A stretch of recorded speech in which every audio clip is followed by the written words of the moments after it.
Assalamualaikum, selamat datang di channelku. Di video kali ini, aku akan membawakan sebuah kisah yang menyeramkan dan penuh pelajaran, tentang seorang perempuan pemilik toko parfum yang nekat melakukan pesugihan jual nama demi mengangkat derajat keluarganya. Tapi, keputusan itu justru menyeretnya dalam teror yang mengerikan. Simak ceritanya sampai akhir ya. Sinta adalah seorang wanita muda berusia 25 tahun yang tinggal di daerah pinggiran kota bersama ibu dan adiknya, Bima. Setelah ayahnya menikah lagi dengan perempuan muda dan pindah ke kota lain, Sinta menjadi tulang punggung keluarga. Ayahnya nyaris tidak pernah mengirim uang, dan sejak itu, ibunya jatuh dalam tekanan mental yang berat. Hampir setiap hari ibunya hanya berdiam diri, sesekali marah tanpa sebab, dan terlihat makin kurus dari hari ke hari. Sinta membuka toko parfum kecil warisan almarhum neneknya. Tapi sejak pandemi melanda 2 tahun lalu, toko itu seperti kehilangan rohnya. Pelanggan setia mulai jarang datang. Bahkan ada hari-hari di mana ia hanya duduk menunggu dari pagi hingga malam tanpa satupun pembeli. Tagihan listrik menumpuk, dan Bima yang duduk di bangku kelas 3 SMA sebentar lagi harus mengikuti ujian nasional. Semua butuh biaya. Dalam keputusasaan itu, Sinta mendengar cerita dari tetangganya tentang sebuah praktik pesugihan yang tidak biasa, pesugihan jual nama. Alih-alih tumbal nyawa, pesugihan ini membutuhkan nama seseorang yang akan dijadikan tumbal energi. Seseorang yang namanya diserahkan dalam ritual akan mengalami kemalangan bertubi-tubi dalam hidupnya. Sebagai gantinya, pelaku akan memperoleh rezeki yang melimpah dan usaha yang lancar. Pada suatu malam, setelah mendapati penghasilan hariannya hanya Rp100.000, Sinta duduk termenung di meja makan yang kosong. Ibunya mengomel tanpa henti di ruang tamu, dan Bima tertidur kelelahan setelah les tambahan. Saat itulah, dia teringat dengan cerita tetangganya, Bu Yani. Ada seorang perempuan, katanya, cuma setor nama mantan pacarnya ke dukun. Sekarang dia punya butik di 2 kota, kata Bu Yani seminggu sebelumnya. Awalnya Sinta tidak percaya. Tapi semakin hari, tekanan hidup membuat pikirannya kabur. Ia pun mencoba mendatangi Bu Yani dan menanyakan di mana orang itu melakukan ritual. Malam berikutnya, Sinta menemui seorang dukun bernama Mbah Larno yang tinggal di desa seberang. Rumahnya berada di dekat pemakaman, dengan pekarangan penuh sesajen dan bau dupa yang menusuk. Mbah Larno, lelaki tua dengan mata cekung dan kulit keriput, langsung tahu maksud kedatangan Sinta. "Kamu ingin rezeki cepat, ya? Tapi kamu harus rela, kasih nama orang yang dekat dengan kamu. Namanya akan dipakai. Dia akan susah hidupnya, tapi kamu akan lancar usaha." Sinta terdiam. Mbah Larno memberinya waktu 3 hari untuk menyerahkan satu nama. 3 hari yang penuh dilema. Sinta menimbang-nimbang nama siapa yang bisa ia jadikan tumbal. Nama ibunya? Tidak mungkin. Nama Bima? Apalagi. Nama ayahnya? Terlalu riskan. Tapi kemudian, muncul satu nama yang membuat hatinya getir tapi mantap, Andri. Mantan pacarnya yang pernah selingkuh lalu meninggalkannya begitu saja. Sinta masih ingat betul bagaimana sakitnya perpisahan itu. Mungkin ini balasan yang setimpal, pikirnya. Malam ketiga, ia kembali ke rumah Mbah Larno. Ia membawa sesajen, rokok, kembang kantil, sehelai baju bekas Andri, dan secari kertas berisi nama lengkap Andri serta tanggal lahirnya. Ritual dilakukan tengah malam. Mbah Larno membakar kertas itu sambil membaca mantra dalam bahasa Jawa kuno.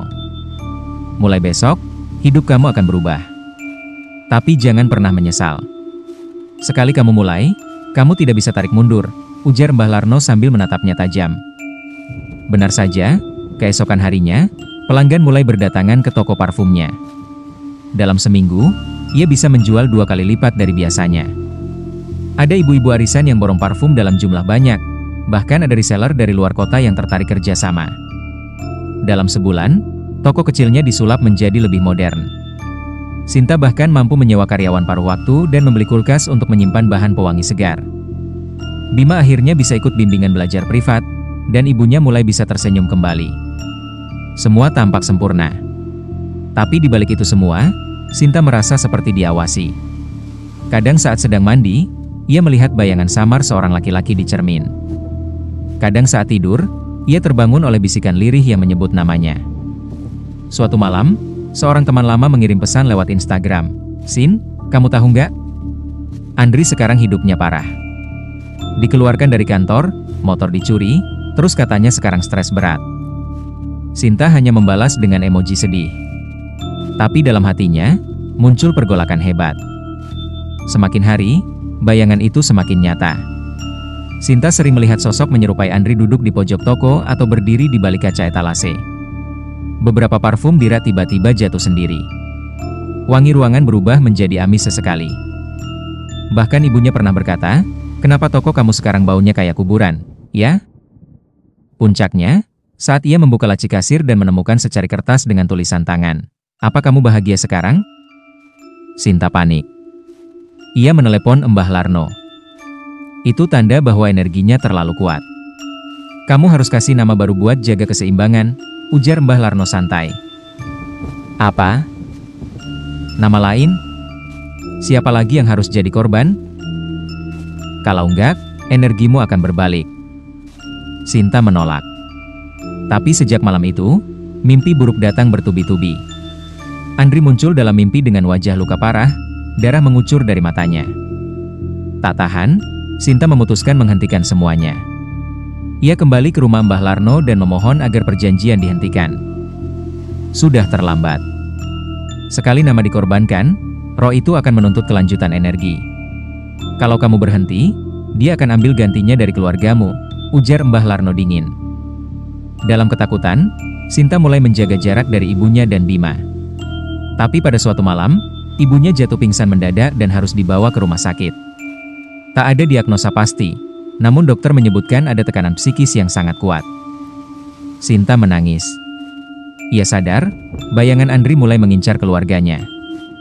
Dengan sisa keberanian, Sinta pergi ke sebuah pesantren tua di pinggiran kota, berharap bisa menemukan pertolongan. Ia mengaku jujur pada seorang ustaz di sana. "Nak, nama itu doa. Jika kamu mencederai nama orang lain demi untungmu, maka hidupmu tidak akan pernah damai," ujar ustaz tersebut.